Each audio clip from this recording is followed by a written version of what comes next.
तो hello class 12th वालों, कैसे हो आप लोग। अगर आप भी 24 फरवरी को हिंदी का पेपर देने वाले हो तो ये वीडियो आपके लिए बहुत ज़्यादा इंपॉर्टेंट होने वाली है। क्योंकि देखिए यहाँ पर क्या लिखा है, 2025 सामान्य हिंदी, जो कि आपके बोर्ड के द्वारा आयोजित किया गया है, एक वायरल पेपर है जिसे आप अच्छी तरीके से तैयार करके जाते हो तो आपको बोर्ड एग्जाम में 95 लाने से कोई रोक ही नहीं सकता है। तो आज की इस वीडियो में इस पेपर को पूरे अच्छी तरीके से हल करके बताने वाला हूँ। तो वीडियो को बिना स्किप किए लास्ट तक देखिएगा और वीडियो पसंद आए तो वीडियो को लाइक करके चैनल को सब्सक्राइब जरूर कर लीजिएगा। अब यहाँ पर देख लेते हैं इसका कोड। देखिए कोड क्या है, 302DQ। ठीक है, अब यहाँ पर देगा 102। ऊपर आपको क्या भरना होता है, ऊपर आपको भरना होता है नाम भरना होता है और यहाँ पर आपको अनुक्रमांक भरना होता है। तो चलिए हम इसके निर्देश पढ़ लेते हैं। यहाँ पर दिए गए, थोड़ा हम लोग नीचे स्क्रॉल करेंगे, यहाँ पर निर्देश दिए गए। यहाँ पर दिए गए प्रारंभ के 15 मिनट परीक्षार्थियों को प्रश्न पत्र पढ़ने के लिए निर्धारित है। इस प्रश्न पत्र के 2 खंड हैं, दोनों खंड के सभी प्रश्नों के उत्तर देना अनिवार्य है। अब आइए हम इसको हल करना शुरू करते हैं, लेकिन उससे पहले मैं आपको बता दूं कि आप लोग जानते हैं कि हर विषय का, ठीक है, हर विषय का जो यूपी बोर्ड है आपके लिए कितने सेट का पेपर बनाता है, 7 सेट का पेपर बनाता है। ठीक है, 7 सेट का। तो अपने चैनल के माध्यम से सभी 7 सेट के पेपर को हल करा रहा हूँ।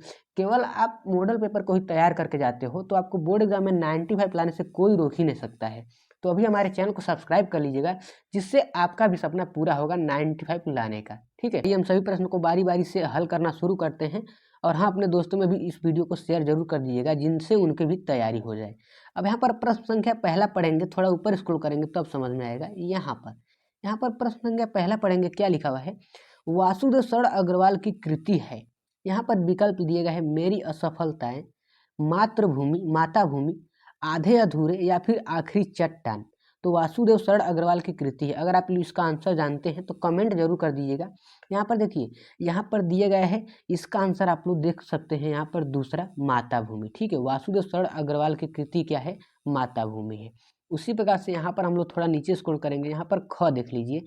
ख प्रश्न क्या कर रहा है, निम्नलिखित में से हजारी प्रसाद द्विवेदी की रचना नहीं है। तो थोड़ा हम लोग ऊपर स्क्रॉल करेंगे तब समझ में आएगा। यहाँ पर दिए गया है, गया है हिंदी साहित्य की भूमिका, विचार और विवर्तक, या फिर बुल्लेसुर बकरिया, या फिर नीचे और थोड़ा स्क्रॉल करेंगे, यहाँ पर साहित्य का मर्म। तो इसका आंसर क्या है, इसका आंसर आपका क्या सही है, तीसरा सही है। यहाँ पर तीसरा बिलेसुर का बकरिया। उसी प्रकार से हम लोग थोड़ा और ऊपर स्क्रॉल करेंगे, यहाँ पर ग प्रश्न देख लेते हैं। अब देखिए ग प्रश्न क्या कर रहा है, निम्नलिखित में से प्रोजी सुंदर रेड्डी की रचना है। यहाँ पर दिया गया है, मेरे विचार, सूरज का 7वां घोड़ा, या फिर आल वाल, या फिर मैंने सिल पहुंचाई। ठीक है, तो इसका आंसर क्या है, आपके ग प्रश्न का आंसर क्या है, मेरे विचार। ठीक है, उसी प्रकार से यहाँ पर घ प्रश्न देख लीजिए, क्या कर रहा है, अग्नि की उड़ान पुस्तक के रचनाकार है। ये तो बहुत ही आसान है, आप लोग इसका आंसर जरूर जानते होंगे, तो कमेंट जरूर कर दीजिएगा। यहाँ पर सच्चिदानंद हिरानंद वात्स्याय अज्ञे। अब देखिए पहले प्रश्न को ही पढ़िए, अग्नि की उड़ान। अग्नि की उड़ान से मतलब आपको क्या आ रहा होगा कि मतलब कि हाँ, कोई उड़ना। ठीक है, उड़ान यानी अग्नि का, यानी एक रॉकेट की बात किया जा रही है। तो रॉकेट की जब बात करेंगे तो किसका नाम आता है, सबसे पहले डॉक्टर APJ अब्दुल कलाम का। तो इसका आंसर ही आपका क्या रहेगा, चौथा रहेगा, डॉक्टर APJ अब्दुल कलाम। उसी प्रकार से हम लोग अंग प्रश्न देखते हैं, थोड़ा ऊपर स्क्रॉल करेंगे।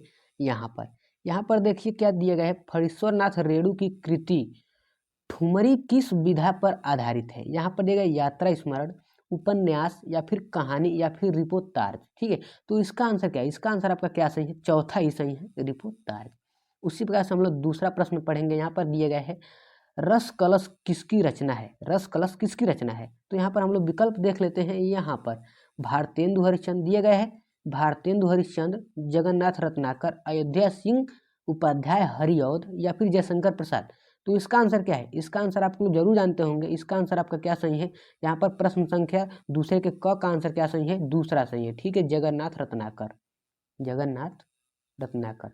उसी प्रकार से थोड़ा हम लोग और ऊपर स्क्रॉल करेंगे। यहाँ पर मैथिली शरण गुप्त, यहाँ पर पढ़िए, मैथिली शरण गुप्त की महाकाव्यात्मक कृति है, महाकाव्यात्मक कृति है। यहाँ पर भारत भारती, जयद्रथ वध, या फिर यशोधरा, या फिर साकेत। तो इसका भी आंसर आपका क्या सही है, चौथा सही है, साकेत। ठीक है, उसी प्रकार से यहाँ पर ग प्रश्न देख लीजिए, थोड़ा हम लोग और इस पर स्क्रॉल करेंगे। यहाँ पर ग प्रश्न देखिए क्या कर रहा है, निम्नलिखित में से जयशंकर प्रसाद की काव्य कृति नहीं है, काव्य कृति नहीं पूछा गया है। तो यहाँ पर कानन कुसुम दिया गया है, प्रेम पथिक, या फिर चित्राधार, या फिर इत्यलम। तो इसका आंसर क्या है, आपके ग प्रश्न का आंसर क्या आपका है? तीसरा सही है, चित्राधार। उसी प्रकार से यहाँ पर थोड़ा और ऊपर स्क्रॉल करेंगे, यहाँ पर घ प्रश्न देखिए। देखिए आपको 95 लाना है तो तैयार करके जाना है, ठीक है। 95 लाना है तो तैयार करके जाना है, क्योंकि देखिए 100% आपके बोर्ड एग्जाम में यही पेपर आने वाला है, 100%। तो इसको आप अच्छी तरीके से तैयार करके जाना है, ठीक है। 95 लाना है तो तैयार करके जाना है। तो देखिए अपने दोस्तों को भी हेल्प कीजिए, इस वीडियो को अपने दोस्तों में भी शेयर कीजिएगा, जिनसे उनकी भी तैयारी हो जाए। और हाँ, जल्द से जल्द 1 के फैमिली कंप्लीट करा दीजिए, तब तो आपकी तैयारी बहुत ही बेहतर ढंग से कराई जाएगी। क्योंकि देखिए आपके पास केवल 1 महीने बचे हुए हैं, और मैं 1 महीने में न कुछ पर फोकस करके केवल आपको 7 सेट का मॉडल पेपर सोल्व कर रहा हूँ। केवल आप उसे ही तैयार कर लोगे ना, तो आपको 95 लाने से कोई रोक ही नहीं सकता है। तो आप हमारे चैनल को अभी सब्सक्राइब कर लीजिए और अपने दोस्तों में ज़रूर शेयर कर दीजिएगा। और हाँ, जो भी आने वाली वीडियोज़ हैं उनको डेली देखते रहिएगा, जिससे आपकी तैयारी बेहतर हो जाएगी। अब यहाँ पर दिया गया है सुमित्रा नंदन पंत, ठीक है। यहाँ पर पढ़िए, सुमित्रा नंदन पंत को सोवियत लैंड नेहरू पुरस्कार किस कृति पर मिला था? यहाँ पर दिया है काला और बूढ़ा चांद या फिर लोकायतन। थोड़ा मतलब और नीचे स्क्रॉल करेंगे तब समझ में आएगा। यहाँ पर थोड़ा नीचे स्क्रॉल करेंगे, यहाँ पर दिया गया है चिदम्बरा या फिर स्वर्ण किरण। तो इसका आंसर तो बहुत ही आसान है, आप लोग जानते होंगे। यहाँ पर है तीसरा चिदम्बरा, ठीक है। उसी प्रकार से अंग प्रश्न हम लोग देख लेते हैं। यहाँ पर दिया गया है आपका निम्नलिखित में से सच्चिदानंद हीरानंद वात्स्यायन का काव्य संकलन है। इनको अज्ञेय भी कहते हैं, ठीक है, अज्ञेय भी कहते हैं, तो आप लोग जानिएगा। यहाँ पर दिए गए हैं लहर या फिर उर्वशी या फिर गुंजन या फिर हरी घास पर क्षण भर। तो इसका आंसर आपका क्या है? चौथा सही है, हरी घास पर क्षण भर। उसी प्रकार से हम लोग थोड़ा और ऊपर स्क्रॉल करेंगे, यहाँ पर आ जाता है आपका तीसरा प्रश्न, थोड़ा यहाँ पर, ठीक है। यहाँ पर दिया गया है, थोड़ा इसको हम लोग यहाँ पर तीसरा प्रश्न देखिए क्या कह रहा है दिए गए गद्यांश पर आधारित निम्नलिखित प्रश्नों के उत्तर दीजिए। टोटल आपको 10 अंक मिल जाता है। इसको थोड़ा हम लोग पढ़ेंगे। निम्नलिखित यहाँ पर पढ़ेंगे, भूमि का निर्माण देवों ने किया है, वह अनंत काल से है, उसके भौतिक रूप, सौंदर्य और समृद्धि के प्रति सचेत होना हमारा आवश्यक कर्तव्य है। इसको आप लोग पूरी अच्छी तरीके से पढ़ लीजिएगा। यहाँ पर हम इसके प्रश्न पर आते हैं, ठीक है। यहाँ पर थोड़ा हम लोग नीचे स्क्रॉल कर लेते हैं। यहाँ पर दिया गया है प्रश्न। अब यहाँ पर प्रश्न पहला पढ़ लीजिए क्या लिखा हुआ है। लिखा हुआ है भूमि का निर्माण, ठीक है। भूमि का निर्माण किसने किया है और वह कब से है? तो यहाँ पर अभी हमने ऊपर पढ़ा था, ठीक है, उसमें ही आंसर छिपा हुआ है। जो आपका ये दिया गया है उसी में ही आंसर छिपा हुआ है, जो पंक्ति में। तो देखिए भूमि का निर्माण किसने किया था, तो भूमि का निर्माण किसने किया था, ऊपर दिया गया था देवों ने किया, ठीक है। जो लिखा है पंक्ति के हिसाब से, भूमि का निर्माण किसने किया? देवों ने किया। और यह कब से है, तो आप लोग क्या लिखेंगे? यह अनंत काल से है। कब से है? अनंत काल से, ठीक है। आप लोग कॉपी पेन पर नोट करते चलिएगा, ठीक है। जब भी आप पढ़ने बैठिए तो कॉपी पेन जरूर लीजिए, ठीक है, तब आपको कुछ समझ में आएगा। यहाँ पर देखिए भूमि का निर्माण किसने किया? देवों ने किया। और वह कब से है? अनंत काल से है। उसी प्रकार से यहाँ पर ख प्रश्न देख लीजिए, यह पृथ्वी सच्चे अर्थों में किसकी जननी है? यह जो पृथ्वी है सच्चे अर्थों में किसकी जननी है? तो आप लोग क्या लिखेंगे? यह पृथ्वी सच्चे अर्थ में समस्त राष्ट्र विचारधाराओं की जननी है। समस्त राष्ट्र विचारधाराओं की जननी है। आप लोग पंक्ति को पढ़ेंगे तो वैसे इनका आंसर मिल जाएगा, बहुत ही आसान है। उसी प्रकार से यहाँ पर ग प्रश्न देख लीजिए, पाथिरु और आघ्योपांत शब्दों का अर्थ स्पष्ट कीजिए। अब यहाँ पर देखिए इसका अर्थ लिखाना है, तो मैं आपको बता दूं। देखिए यहाँ पर जो पार्थिव है, ठीक है, पार्थिव का अर्थ क्या है? देखिए पृथ्वी से संबंधित, ठीक है, पृथ्वी से संबंधित होता है, ठीक है, पार्थिव यानी भौतिक रूप वाला। उसी प्रकार से यहाँ पर आधोपांत का क्या अर्थ होता है? शुरू से अंत तक यानी पूरी तरह, ठीक है। आप लोग अच्छी तरीके से नोट करते चलिएगा। हम लोग थोड़ा और नीचे स्क्रॉल कर लेंगे, यहाँ पर रेखांकित अंश का व्याख्या आता है, तो आप लोग उसे पंक्ति को पढ़ लेंगे तो बहुत ही आसान है, रेखांकित अंश का व्याख्या आप लोग कर लेंगे। अब हम लोग अंग प्रश्न जो मेन होता है इसको समझना बेहद जरूरी है। यहाँ पर उपयुक्त गद्यांश के पाठ का शीर्षक और लेखक का नाम लिखिए, ठीक है। अब यहाँ पर देखिए ये पाठ का शीर्षक जो क्या हुआ है, राष्ट्र के स्वरूप से लिया गया है। किससे लिया गया है? ये राष्ट्र के स्वरूप से। आपको तो लेखक का नाम पता ही चल ही गया होगा। राष्ट्र के स्वरूप से लिया गया है, जिसके लेखक कौन है? वासुदेव शरण अग्रवाल जी हैं। वासुदेव शरण अग्रवाल जी हैं। देखिए 95 लाना है तो तैयार करके जाना है, तो आप अच्छी तरीके से तैयार करके जाइएगा। अब देखिए अथवा में दिए गए, तो मैंने तो पहले को ही बता ही दिया, तो इसको करने की क्या ज़रूरत है, ठीक है। उसको आप लोग तैयार करके जाइएगा, ठीक है। यहाँ पर थोड़ा हम लोग और नीचे स्क्रॉल करेंगे, यहाँ पर चौथे प्रश्न को देख लेते हैं। अब यहाँ पर चौथा प्रश्न दिया गया, क्या लिखा हुआ है? दिए गए पद्यांश, ये आपका पद्यांश आ गया, पर निम्नलिखित जो भी प्रश्न बनते हैं उनका उत्तर देना है। यहाँ पर इसको पढ़ेंगे थोड़ा, मेरे प्यारे नवजलद के कंज से नेत्र वाले, ठीक है, क्या दिया गया है? नेत्र वाले। तो देखिए थोड़ा हम और नीचे स्क्रॉल करेंगे, यहाँ पर चौथे प्रश्न में यहाँ पर अथवा भी दिया गया है, तो किसी एक को आपको करना है। तो मैं आपको इधर बता देता हूँ, इसको बता देता हूँ, अथवा वालों को, ठीक है। यहाँ पर इसको बता देता हूँ।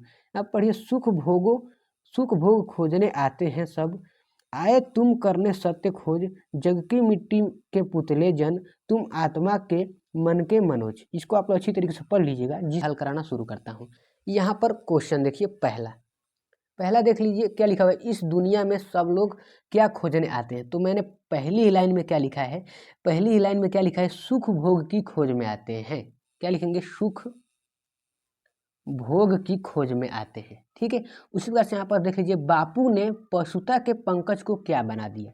यानी बापू यानी महात्मा गांधी, ठीक है, पशुता के पंकज को क्या बना दिया। तो आप लोग क्या लिखेंगे, बापू ने यानी महात्मा गांधी ने पशुता के पंकज को मानवता का सरोज बना दिया। क्या लिखा होगा, मानवता, मानवता। देखिए पंक्ति को आप लोग पढ़ेंगे तो बहुत ही अच्छी तरीके से समझ में आ जाएगा। मानवता का सरोज बना दिया, ठीक है। आप लोग नोट करते चलिएगा। यहाँ पर गद्य के लीजिए, स्पर्धा और अहिंसा शब्द का अर्थ स्पष्ट कीजिए।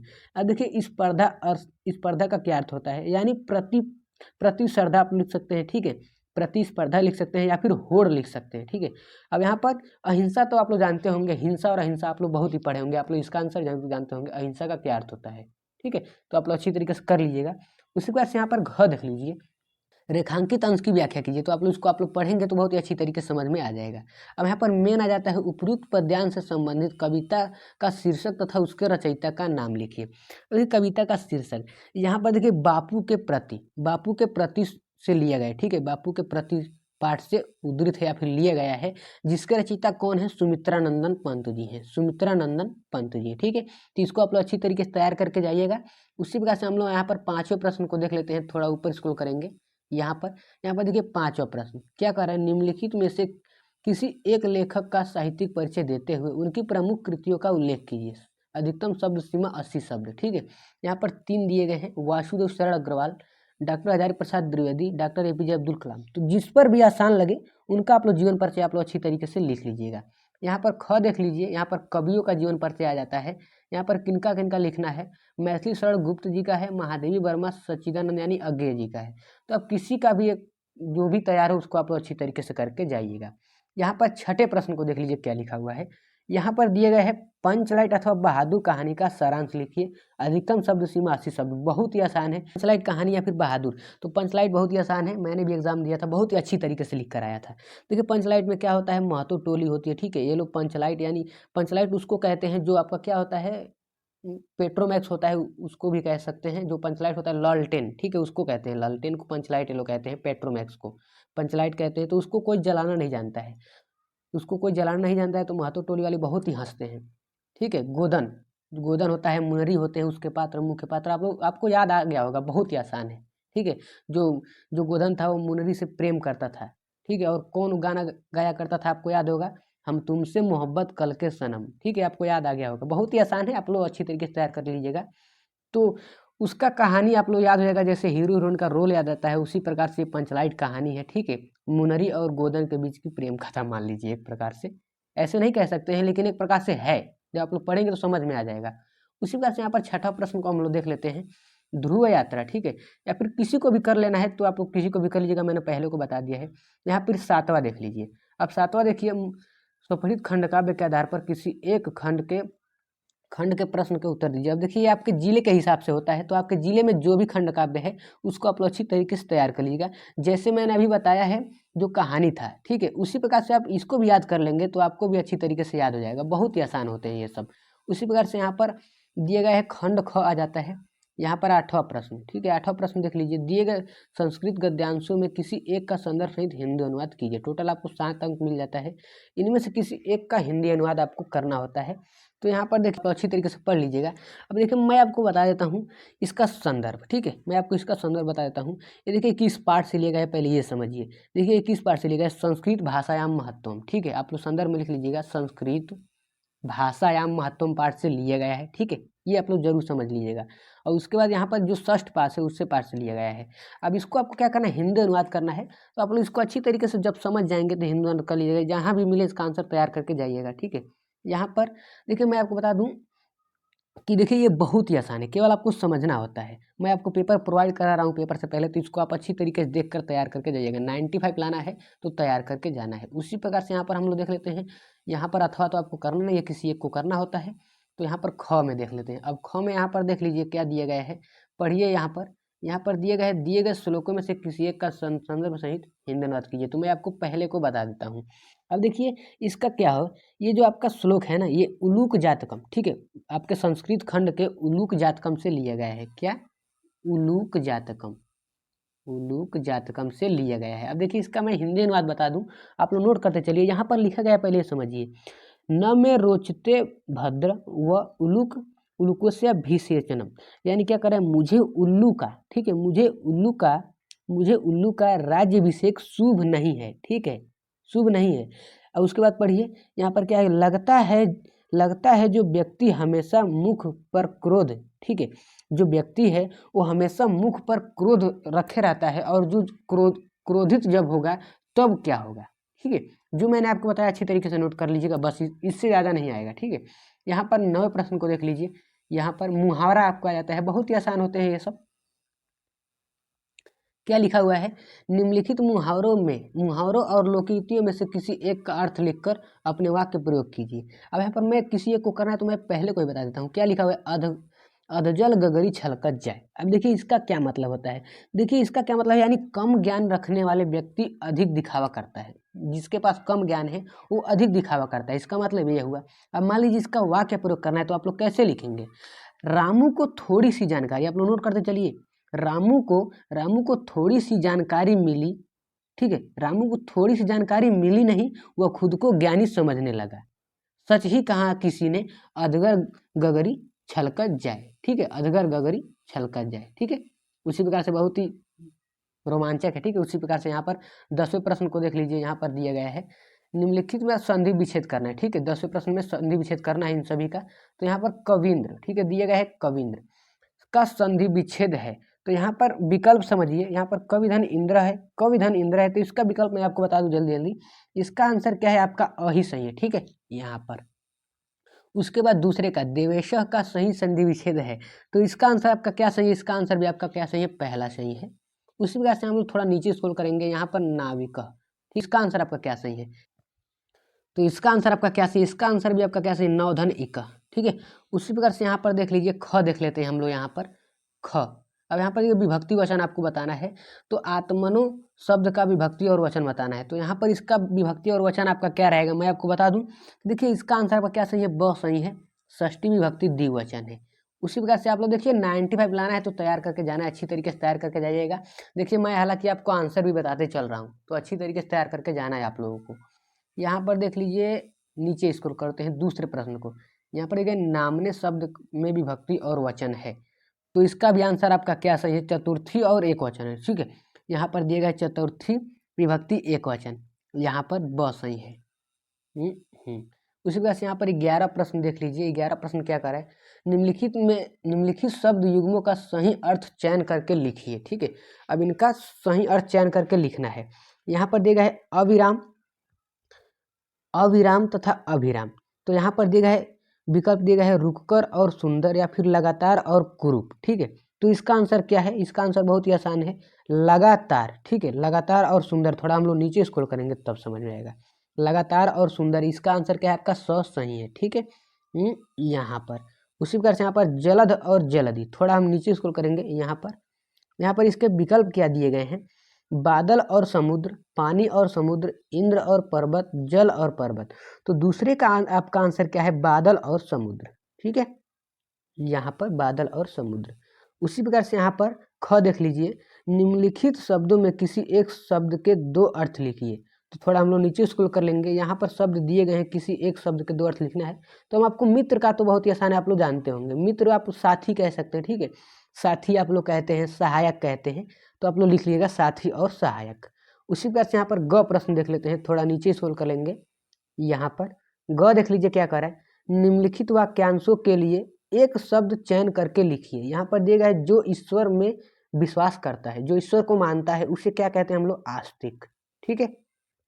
यहाँ पर स। उसी प्रकार से जो गलत कार्य के लिए हठ करे, जो गलत कार्य के लिए हट करे उसको हम लोग क्या कहते हैं।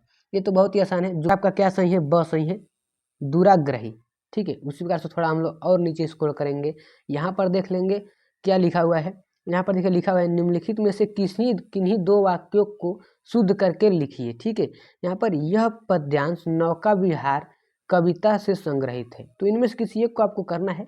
तो मैं आपको बता देता हूँ, यहाँ पर देखिए, यहाँ पर दूसरा में क्या रहेगा, नहीं यहाँ पर तीसरा में, चौथे में क्या रहेगा, क्या लिखा हुआ है, निरपराधी को दंड नहीं देना चाहिए।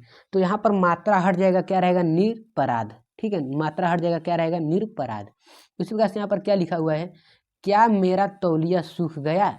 तो यहाँ पर क्या रहेगा, क्या मेरा तौलिया सूख गया है। ठीक है, केवल दो को करना है, तो मैंने दो को बता दिया। उसी प्रकार से यहाँ पर 12वां प्रश्न देखिए, वीर अथवा करुण रस का लक्षण और एक उदाहरण दीजिए। ठीक है, उदाहरण लिखिए। तो यहाँ पर इन सभी का अच्छी तरीके से तैयार कर लीजिएगा। यहाँ पर रस छंद अलंकार आ गया। देखिए मैं आपको एक वीडियो बनाकर सभी को एक ही वीडियो में समझा दूंगा। रस छंद अलंकार, जितने भी रस हैं, छंद हैं और अलंकार हैं, सभी को मैं आपको अच्छी तरीके से समझा दूंगा। तो आप लोग हालांकि इनको तैयार भी कर लीजिएगा। ठीक है, यहाँ पर 13 प्रश्न देखिए। लेकिन देखिए मैं आपको बता दूं कि देखिए ये जितने भी प्रश्न हैं, इनमें से देखिए 10% जो प्रश्न होते हैं उनका आंसर आपके पेपर में ही छुपा होता है। ठीक है, पेपर में ही। तो आप पेपर को अच्छी तरीके से पढ़ेंगे तो आपको बहुत ही आसानी होगा करने में। ठीक है, इसीलिए आपको 15 मिनट मिलता है आपको प्रश्न पत्र पढ़ने के लिए। तो आपको अच्छी तरीके से 13 प्रश्न देख लीजिए। एप्लीकेशन आ गया। यहाँ पर कृषि यंत्रों की दुकान खोलने के लिए किसी बैंक के शाखा प्रबंधक को एक आवेदन पत्र लिखे। ठीक है, एप्लीकेशन आ गया, यहाँ पर पत्र लिखना है। तो आपको किसी एक को करना है। मैंने हालांकि वीडियो बना दिया है उस पर कि पत्र कैसे लिखते हैं। ठीक है, तो चैनल पर विजिट करके देख लीजिएगा, जिससे आपको अच्छी तरीके से समझ में आ जाएगा। अब यहाँ पर देखिए भाषा शैली पर निबंध लिखना है। निबंध लिखने पर आ गया, यहाँ पर देखिए निबंध केवल जो भी आसान लगे इन पर करके जाइएगा अच्छी तरीके से। ठीक है, मेन देखिए बहुत ही आसान है। मैंने तो इस पर बहुत ही लिखा था अच्छी तरीके से, विज्ञान अभिशाप या वरदान। ठीक है, तो आप भी इसको अच्छी तरीके से तैयार कर लीजिएगा। आप लोग बताइएगा तो मैं बता दूंगा कि मैंने कैसे लिखा था अपने एग्जाम में। ठीक है, तो हालांकि आपके सभी प्रश्न समाप्त होते हैं जिनको मैंने अच्छी तरीके से समझा दिया है। तो देखिए हमें आपसे आग्रह है, देखिए हम आपके लिए इतना मेहनत करते हैं, निःशुल्क शिक्षा, आपके भविष्य के लिए इतना मेहनत करते हैं, वो भी निःशुल्क शिक्षा, ना आपसे 1 रुपये की मांग करते हैं। ठीक है, तो हमें केवल क्या चाहिए, हमें केवल आप सबका प्यार चाहिए। तो प्लीज़ अपना प्यार दिखाइए, लाइक कीजिए, शेयर कीजिए, सब्सक्राइब कीजिए और जल्द से जल्द 1 के फैमिली कंप्लीट करा दीजिए। तब तो आपकी तैयारी बहुत ही बेहतर ढंग से कराई जाएगी। क्योंकि देखिए अब आपके पास केवल 1 महीने बचे हुए हैं। अगर आप हमारे चैनल को सब्सक्राइब कर लेते हो तो आपकी तैयारी बहुत ही बेहतर ढंग से कराई जाएगी। तो मिलते हैं नेक्स्ट वीडियो में, तब तक के लिए love you all, take care.